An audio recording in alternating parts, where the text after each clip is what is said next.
নমস্কাৰ বন্ধুসকল, মোৰ বয়স 21 বছৰ। মই দ্বিতীয় বৰ্ষৰ ছাত্ৰী আছিলোঁ। সেই সময়ত গ্ৰীষ্ম বন্ধ আৰম্ভ হৈছিল, গতিকে কলেজৰ পৰা ছুটী পাইছিলোঁ। প্ৰতিদিনৰ দৰে আজিও গোটেই ঘৰখন চাফা কৰি বিচনাত জিৰণি লৈ আছিলোঁ। ভাগৰত লেবেজান হৈ পৰা যেন গোটেই শৰীৰটো জঠৰ হৈ পৰিছে। মই বিচনাত পৰি দীঘল হ'বলৈ চেষ্টা কৰি আছিলোঁ আৰু হাতেৰে মূৰটো মালিচ কৰি আছিলোঁ। মোৰ মাত শুনি ভাইটিয়ে কোঠাটোত সোমাই আহিল। সি ক'লে, কি হ'ল অন্নু? মই ক'লোঁ, ভাই, মায়ে মোৰ ওপৰত সকলো কাম দি গুচি যায়।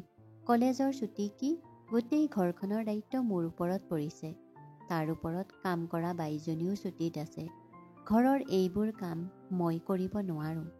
মোৰ কথা শুনি মোৰ ওচৰত বহি সি ক'লে, মোৰ মৰমৰ অন্নু, কোনো কথা নাই, মই এতিয়াই তোমাৰ বাবে গাখীৰ গৰমাই লৈ আহিম।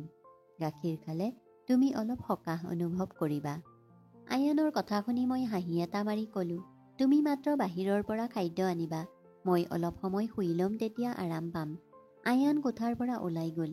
কিছু সময়ৰ পাছত সি এগিলাচ গাখীৰ লৈ উভতি আহিল। তাৰ মোৰ প্ৰতি থকা চিন্তা দেখি মোৰ সঁচাকৈয়ে বহুত ভাল লাগিল। পৃথিৱীত ভনীয়েকৰ ইমান মৰম যত্ন লোৱা ভাই খুব কম। তাৰ বাবে মনতে বহুত আশীৰ্বাদ কামনা কৰিলোঁ আৰু সি অনা গাখীৰ খাবলৈ ধৰিলোঁ। গাখীৰ খোৱাৰ পিছত গিলাচটো এফালে ৰাখি মই শুই পৰিলোঁ। আয়ানে ক'লে, আহা, মই তোমাৰ মূৰটো মালিচ কৰি দিম, তুমি শুই যোৱা। মোৰ বিচনাৰ কাষত বহি হাতেৰে মোৰ মূৰটো হেঁচা মাৰি ধৰিলে। ময়ো আৰাম অনুভৱ কৰিবলৈ ধৰিলোঁ। বিষটোও কমিবলৈ ধৰিলে। চকু দুটা মুদি গভীৰ টোপনি আহিলোঁ। মই গম পোৱা নাছিলোঁ যে মই ঘণ্টাৰ পিছত ঘণ্টা শুই আছিলোঁ। মাৰ মাতত মোৰ চকু মেলি গ'ল। আতংকিত হৈ চকু মেলিলোঁ। মোৰ মূৰটো বৰ গধুৰ হৈ পৰিল। ঘড়ীত সময় চাওঁতে ৰাতি 9 বাজিছিল।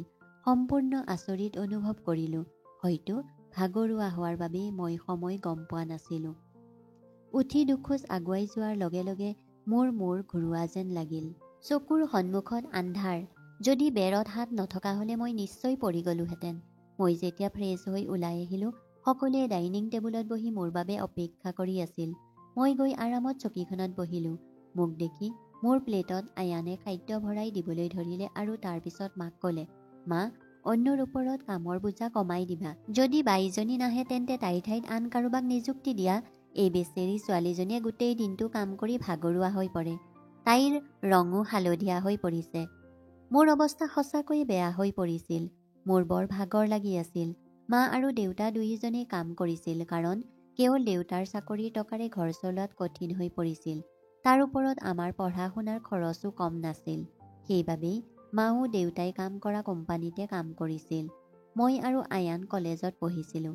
কিন্তু গ্ৰীষ্মৰ বন্ধৰ দিন, গতিকে ঘৰতে থাকিবলগীয়া হৈছিল।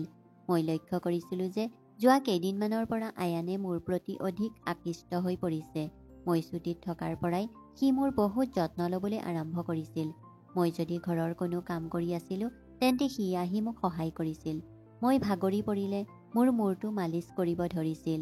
মই যদি তাক মানা কৰোঁ, সি কয়, তুমি ভাগৰি পৰিছা, তুমি ইমান কাম কৰা, তোমাক শুশ্ৰূষা কৰাটো মোৰ দায়িত্ব। ময়ো মনে মনে শুই থাকোঁ। কিন্তু এদিন ৰাতি যি হ'ল সেইটোৱে মোক স্তম্ভিত কৰি পেলালে। আয়ানে কেতিয়াবা এনেকুৱা কৰিব পাৰিবনে? মই মোৰ কোঠাত শুই আছিলোঁ।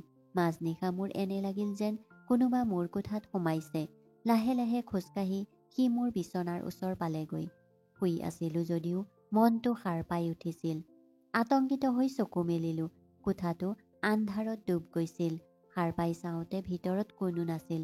মাত্ৰ কোঠাটোৰ দুৱাৰখন অলপ খোলা আছিল। শোৱাৰ আগতে মই সদায় দুৱাৰ বন্ধ কৰিছিলোঁ। তেতিয়া নিজেই কেনেকৈ খুলিল? টোপনিৰ চকুৰে দুৱাৰত তলা মাৰিবলৈ ধৰিলোঁ। দুৱাৰত তলা লগোৱাৰ পিছত মই ঘূৰি আহি বিচনাত শুই পৰিলোঁ। চকু দুটা বন্ধ হোৱাৰ লগে লগে আকৌ এবাৰ খোজৰ শব্দ শুনিবলৈ ধৰিলোঁ। যেন মোৰ ওচৰতে কোনোবাই বিচনাত বহি আছে। এনে লাগিল যেন কোনোবাই মোৰ ফালে হাতখন আগবঢ়াইছে। কিন্তু পিছলৈ ঘূৰি চাওঁতে কোনো নাছিল। মই ভয় খাবলৈ আৰম্ভ কৰিছিলোঁ। মই উঠি কোঠাটোৰ লাইটটো জ্বলাই দিলোঁ। দুৱাৰখন খুলি বাহিৰলৈ চালোঁ যদিও তাত কোনো নাছিল। এতিয়া যি হৈ আছিল সেয়া আগতে কেতিয়াও হোৱা নাছিল। মোৰ পিয়াহ লাগিল, গতিকে কোঠাটোৰ দুৱাৰখন খুলি ওলাই আহিলোঁ। একে সময়তে আয়ানো নিজৰ কোঠাৰ পৰা ওলাই আহিল। সি মোৰ ফালে চাই সুধিলে, কি হৈছে? তুমি এতিয়াও সাৰ পাই আছা নেকি? মই একো উত্তৰ নিদিলোঁ। মাত্ৰ এনে লাগিল যেন কোঠাটোত কোনোবা উপস্থিত আছে। পানী খোৱাৰ পিছত মই আকৌ কোঠাটোলৈ আহিলোঁ আৰু সিও মোৰ পিছে পিছে গ'ল। সি ক'লে যে তুমি যদি ভয় কৰিছা তেন্তে মই তোমাৰ কাষতে শুই যাম। মই তাক না কৰি ক'লোঁ, নাই, তুমি টোপনি ক্ষতি কৰাৰ প্ৰয়োজন নাই, তুমি তোমাৰ কোঠাত শুৱা। কিন্তু সি মোক জোৰ দি ক'বলৈ ধৰিলে যে মই কোনো কাৰণতে তোমাক অকলে এৰিব নোৱাৰোঁ। তোমাৰ স্বাস্থ্যৰ অৱনতি ঘটিব পাৰে। তুমি শুই যোৱা, মই ইয়াতেই শুই যাম। অৱশেষত মই শুইছিলোঁ আৰু সি গাৰুটো তুলি চোফাত থৈ তাতেই শুই পৰিল। সেই নিশা মোৰ এনে লাগিল যেন কোনোবাই মোৰ সন্মুখত বহি বহু সময় ধৰি মোক চাই আছে। মোৰ চুলিত আদৰ কৰিলে আৰু আঙুলিৰে মোৰ মুখখন চুই দিলে আৰু মই শান্তিৰে শুই আছিলোঁ। সকলোবোৰ মোৰ বাবে সপোন যেন লাগিল। পিছদিনা ৰাতিপুৱা সাৰ পাই মোৰ নিজকে বৰ আচহুৱা যেন লাগিছিল। কিন্তু যেতিয়া মই আয়ানৰ ফালে চালোঁ, মই আচৰিত হ'লোঁ। ভগৱানক ধন্যবাদ যে মই মোৰ শৰীৰটো চাদৰ এখনেৰে ঢাকি থৈছিলোঁ। মোৰ ছাৰ্টটো আঁতৰি গৈছিল, কাৰণ মই আগতে কেতিয়াও এনেকৈ আৰামত শুই পোৱা নাছিলোঁ। আজি আয়ান বৰ ফূৰ্তিত আছিল। নাজানো কি কাৰণ আছিল। তাক সুধিলোঁ। সি ক'লে, মই প্ৰতিদিনে ইমানেই সুখী। তোমাৰ দৰে বাইদেউ পোৱা মানুহ কিয় সুখী নহ'ব? মই কাম কৰি আজৰি হ'লে সি তেলৰ বাতি লৈ আহি কয়, মই তোমাৰ মূৰত মালিচ কৰিম।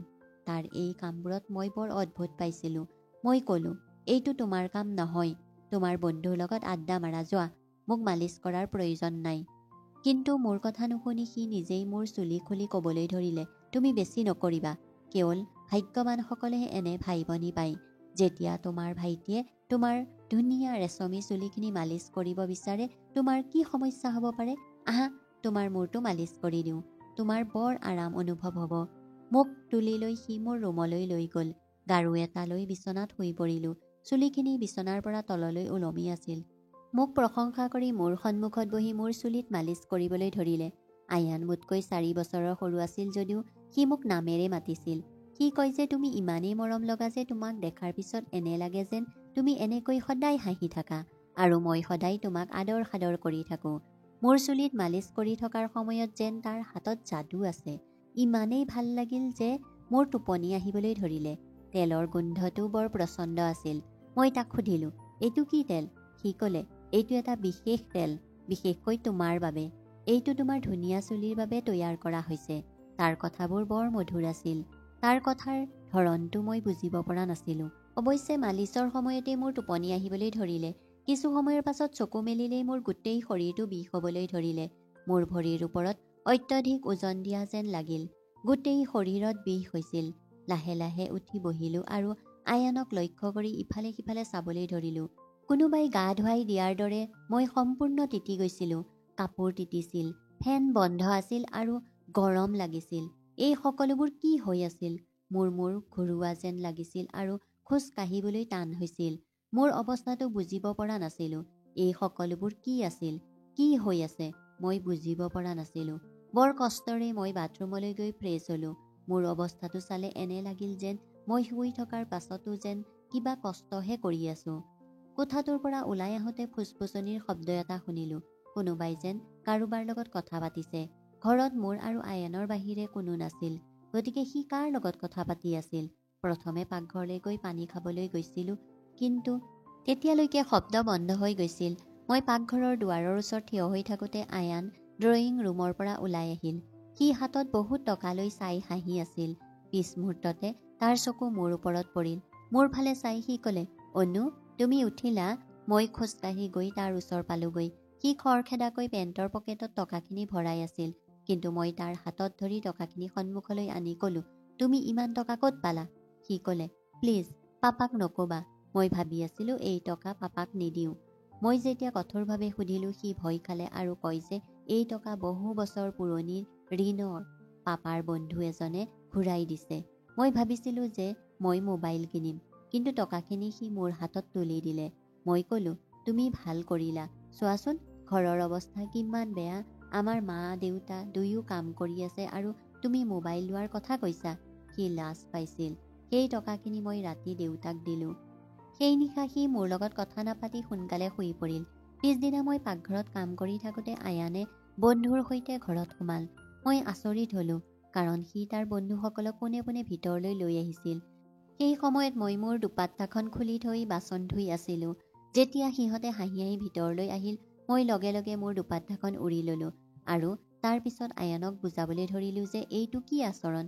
তুমি জানা যে এই সময়ত মা আৰু দেউতা ঘৰত নাই, তথাপিও তুমি ইহঁতক ঘৰলৈ আনিছা। আয়ানে ক'লে, এইখন মোৰ ঘৰ। যদি তুমি মোৰ কথা চিন্তা নকৰা তেন্তে মই তোমাৰ কথা কিয় চিন্তা কৰিম? ভাল খাদ্য প্ৰস্তুত কৰা। মোৰ এজন অতি বিশেষ বন্ধু আহিছে। মোৰ বৰ খং উঠিছিল, কিন্তু মই এতিয়া কি কৰিম? ৰন্ধা বঢ়া কৰাটো প্ৰয়োজনীয় আছিলে। মই যেতিয়া তাৰ বন্ধুৰ বাবে খাদ্য ৰান্ধিবলৈ আৰম্ভ কৰিলোঁ, তেতিয়া সি ক'লে, তুমি নিজেই খাদ্যখিনিও দিবলৈ আহিবা। আয়ানৰ মনোভাৱে মোক আচৰিত কৰি তুলিছিল। মই খাদ্যখিনি টেবুলত থৈ দিলোঁ। মই লক্ষ্য কৰিছিলোঁ যে তাৰ বন্ধুসকলে বাৰে বাৰে মোৰ ফালে চাই আছে। সকলোৱে আয়ানতকৈ ডাঙৰ আছিল। মই নিজৰ কোঠাত সোমাই থাকিলোঁ। সিহঁত যোৱাৰ লগে লগে মই আয়ানক ক'লোঁ যে তোমাৰ বন্ধুক যাতে আৰু কেতিয়াও এই ঘৰত দেখা নাপাওঁ। কিন্তু ঠিক পিছ মুহূৰ্ততে সি মোৰ গালত ধৰি ক'লে, ইমান খং কিয় কৰিছা? সিহঁত আৰু নাহে। কিন্তু এই বিষয়ে তুমি মা আৰু পাপাক একো নক'বা। কি ল'ৰা আছিল সি! কেতিয়াবা মৰম দেখুৱাইছিল আৰু কেতিয়াবা খঙাল হৈ পৰিছিল। যিয়েই নহওক, হয় বুলি মাত দি মোৰ ৰুমলৈ গ'লোঁ। মোৰ ফালে অদ্ভুত দৃষ্টিৰে চাবলৈ আৰম্ভ কৰাৰ বাবে আয়ানৰ এই কামবোৰ অলপ কঠিন হ'বলৈ ধৰিলে। সেইদিনাও জিৰণি ল'বলৈ ৰুমত শুই থাকোঁতে হঠাৎ ভৰিৰ ওপৰত কাৰোবাৰ হাত লগা যেন লাগিল। আতংকিত হৈ চকু মেলি দেখিলোঁ আয়ানে মোৰ ভৰি দুখন কোলাত ৰাখি মালিচ কৰি আছিল। মই তাক তেনে কৰিবলৈ মানা কৰিছিলোঁ, কিন্তু সি ক'লে, মই যি কৰি আছোঁ তাকেই কৰিবলৈ দিয়া। এই ঘৰত ময়েই তোমাৰ ইমান গুৰুত্ব দিওঁ। মা আৰু পাপাৰ কামৰ পৰাই সময় নাই। বাৰু, ময়ো ভাগৰুৱা হৈ পৰিছিলোঁ। চকু দুটা মুদি শুবলৈ ধৰিলোঁ। আয়ানৰ হাতৰ মালিচৰ বাবে মই গভীৰ টোপনিত পৰিবলৈ ধৰিলোঁ। কিন্তু যেতিয়া সাৰ পাওঁ, মোৰ বৰ মূৰ ঘূৰোৱা যেন লাগিছিল। বিচনা চাদৰখন সম্পূৰ্ণ কোচ খাই আছিল। বিচনাখনত এটা চাৰ্ট আৰু পুৰুষৰ স্প্ৰে এটা পৰি আছিল। এইটো কাৰ আছিল? একো ক'ব নোৱাৰিলোঁ। মোৰ মূৰটো ইমান ঘূৰাইছিল যে মই আকৌ বিচনাত পৰিলোঁ। এনে লাগিল যেন কোনোবাই মোক এনাস্থেচিছ দিছে। ওচৰতে ফুচফুচনি শুনিবলৈ পালোঁ যদিও কোনে কথা পাতিছে চিনাক্ত কৰিব পৰা নাছিলোঁ। আয়ানৰ মাতটোহে শুনিবলৈ পালোঁ। মোৰ ৰুমত উপস্থিত থকা যেন লাগিল আৰু মোক জগাই তুলিবলৈ চেষ্টা কৰি আছিল। কিছু সময়ৰ পাছত চকু মেলিলেই চকুৰ আগত গোটেই দৃশ্যটো জিলিকিবলৈ ধৰিলে। প্ৰথমে চাৰ্ট আৰু পাৰফিউম পৰি থকা বিচনাখনৰ ফালে চালোঁ, যদিও এতিয়া তাত একোৱেই নাছিল। আজি আকৌ মোৰ অৱস্থাটো বৰ আচহুৱা হৈ পৰিল। এই সকলোবোৰ বুজিব পৰা নাছিলোঁ। ঘৰখনত মোৰ আৰু আয়ানৰ বাহিৰে আন কোনো নাছিল। তাৰ পিছত শুই থকাৰ পিছত কি হয় যে মোৰ গোটেই শৰীৰটো পানীৰে গা ধোৱা যেন তিতি থাকে। কেৱল এয়াই নহয়, মোৰ শৰীৰত বিষ হৈছিল আৰু মোৰ ৰংটো সম্পূৰ্ণ শেঁতা হৈ পৰিছিল। দিনক দিনে মই দুৰ্বল হৈ আহিছিলোঁ। সেইদিনাও আয়ানে মোৰ ওচৰলৈ আহিবলৈ চেষ্টা কৰিছিল যদিও মই অজুহাত দেখুৱাই মোৰ ৰুমলৈ আহিলোঁ। মনলৈ অদ্ভুত চিন্তা আহিবলৈ ধৰিলে আৰু মোৰ স্বাস্থ্যও বহুত বেয়া হৈ পৰিল। মোৰ অৱস্থা দেখি মাৰো চিন্তা হ'বলৈ ধৰিলে। তেওঁ ক'লে যে পিছদিনা কামৰ পৰা ছুটী লৈ মোক ডাক্তৰৰ ওচৰলৈ লৈ যাব। মোৰ সমস্যা কি? সেই নিশা মই বাৰে বাৰে সাৰ পাই আছিলোঁ আৰু ভালদৰে শুব পৰা নাছিলোঁ। পিছদিনা মোৰ মা দেউতা সদায়ৰ দৰে কামলৈ গ'ল। তেওঁলোকে চাগে মোৰ কথা চিন্তা কৰা নাছিল। মই নিজেই ডাক্তৰৰ ওচৰলৈ গৈ আল্ট্ৰাছাউণ্ডৰ জৰিয়তে মই গৰ্ভৱতী বুলি গম পোৱা গ'ল। কাৰণ মোৰ এই সকলোবোৰ কোনে কৰিলে? আয়ান মোৰ ভাইটি। কিন্তু তাৰ পিছত মোৰ মনলৈ আহিল যে মই তাক মোৰ প্ৰকৃত ভাই বুলি গণ্য কৰোঁ। কথাটো এনেকুৱা আছিল যে সি মোৰ এজন সতীয়া ভাই বুলি কাৰো পৰা লুকুৱাই ৰখা নাছিল। সি মোৰ মাৰ দ্বিতীয় বিবাহৰ আৰু মই মাৰ প্ৰথম বিয়াৰ সন্তান। এনেবোৰ কথাই মোক ভুল চিন্তা কৰিবলৈ বাধ্য কৰাইছিল। মই বুজিব পৰা নাছিলোঁ। এই কথা মা দেউতাক কেনেকৈ ক'ব লাগে মই বুজিব পৰা নাছিলোঁ। আয়ান যেতিয়া মোৰ ওচৰত বহিছিল তেতিয়াই সি কেতিয়াবা মোৰ হাতত ধৰিছিল, কেতিয়াবা গাল দুখন টানিছিল। এদিন হস্পিতাললৈ গৈ গৰ্ভপাতৰ আগে আগে মই এই শিশুটিৰ DNA টেষ্ট কৰিবলৈ ডাক্তৰক ক'লোঁ। ডাক্তৰে ৰিপৰ্টটো দিলে আৰু দেখি মোৰ উশাহ বন্ধ হৈ গ'ল। মই ভবাৰ দৰে একো নাছিল। শিশুটি আন কাৰোবাৰ আছিল। কিন্তু কোন হ'ব পাৰে? মই মোৰ কোঠাত মোবাইল কেমেৰা ফিট কৰি দিলোঁ। এদিন মা দেউতা ঘৰত নথকাৰ সময়ত আকৌ আয়ানে মোৰ ওচৰলৈ আহি মোৰ মূৰত মালিচ কৰিবলৈ ধৰিলে। টোপনি নাযাবলৈ বহু চেষ্টা কৰিলোঁ, কিন্তু তেলটো চাগে এনাষ্টেটিক দিয়া আছিল। গোন্ধ পোৱাৰ লগে লগে মই অজ্ঞান হৈ পৰিলোঁ। এঘণ্টাৰ পিছত মোৰ চেতনা ঘূৰি আহিল। মা দেউতাও ঘৰলৈ উভতি আহিছিল। কেমেৰাৰ ৰেকৰ্ডিং দেখি মোৰ ভৰিৰ তলৰ মাটি পিছলি গ'ল। আয়ানে মোৰ লগত বেয়া আচৰণ কৰাৰ উদ্দেশ্যে বন্ধুবোৰক মোৰ ৰুমলৈ লৈ আহিছিল। কাম সম্পূৰ্ণ কৰাৰ পিছত সিহঁতে আয়ানক টকা দি গুচি গ'ল। এই কথা জানি মই মাটিত বহি পৰিলোঁ। কোঠাটোৰ পৰা ওলাই আহি আয়ানৰ কলাৰত ধৰি চৰ মাৰিলোঁ। মা আৰু দেউতাইও আহিল আৰু দেউতাই খঙেৰে মোৰ হাত দুখনত ধৰি ক'লে, তুমি পাগল হৈছা নেকি? কিয় মাৰিছা তাক? মই মোবাইলত থকা ভিডিঅ'টো দেখুৱাই দিলোঁ। ভিডিঅ'টো চাই মা মজিয়াত পৰি গ'ল। দেউতাই বিশ্বাস কৰিব পৰা নাছিল। তেওঁ আয়ানক ধৰি বেয়াকৈ মাৰিলে। তাৰ মুখ আৰু নাকৰ পৰা তেজ বৈ আহিছিল। আয়ানে খঙেৰে ক'লে, মই কেতিয়াও তাইক মোৰ ভনী বুলি গণ্য কৰা নাছিলোঁ। মোক টকাৰ প্ৰয়োজন আছিল। তাৰ বাবে মানুহে লাখ লাখ টকা দিবলৈ সাজু আছিল। মোৰ প্ৰয়োজন পূৰণ কৰিবলগীয়া হৈছিল। গতিকে এই পদক্ষেপ ল'লোঁ। তাইক বেশ্যা কৰি পেলালোঁ। মই মাত্ৰ কান্দি আছিলোঁ, কাণত হাত থৈ। দেউতাই তাক ইমানেই মাৰিছিল যে তাৰ তেজ ওলাল। কিন্তু কেনেবাকৈ সি নিজকে মুক্ত কৰি ঘৰৰ পৰা পলাই গ'ল। সেই ঘৰলৈ আৰু কেতিয়াও নাহিল। মোৰ গৰ্ভত গজি উঠা শিশুটি অবৈধ আছিল। গৰ্ভপাত কৰিলোঁ। কিন্তু মৃত্যুৰ আগলৈকে আয়ানে মোৰ লগত খেলা ঘৃণনীয় খেলখন মই কেতিয়াও পাহৰিব নোৱাৰিম। ভাই হৈছে এনে এজন ব্যক্তি যি আপোনাক ৰক্ষা কৰে। কোনো অচিনাকি পুৰুষৰ সহায়ত নিজৰ কণমানি কন্যাক এৰি যোৱাটো বৰ মূৰ্খামি। কাৰণ চৈতান ৰূপী পুৰুষে সদায় কাৰোবাৰ সন্মান নিলামৰ অপেক্ষাত জীয়াই থাকে। মোৰ সকলো দৰ্শক আৰু শ্ৰোতাকে অনুৰোধ জনালোঁ যে সদায় নিজৰ ছোৱালীজনীক নিজৰ আঁচলৰ তলত ৰাখিব আৰু কেতিয়াও কোনো অচিনাকি পুৰুষৰ লগত অকলে এৰি নাযাব। এই গোটেই বিষয়টোত কাৰ দোষ আছিল? বন্ধু বান্ধৱীসকল, কাহিনীটো শুনি ভাল লাগিলে লাইক কৰিব, শ্বেয়াৰ কৰিব, চেনেলটো ছাবস্ক্ৰাইব কৰিব। ধন্যবাদ।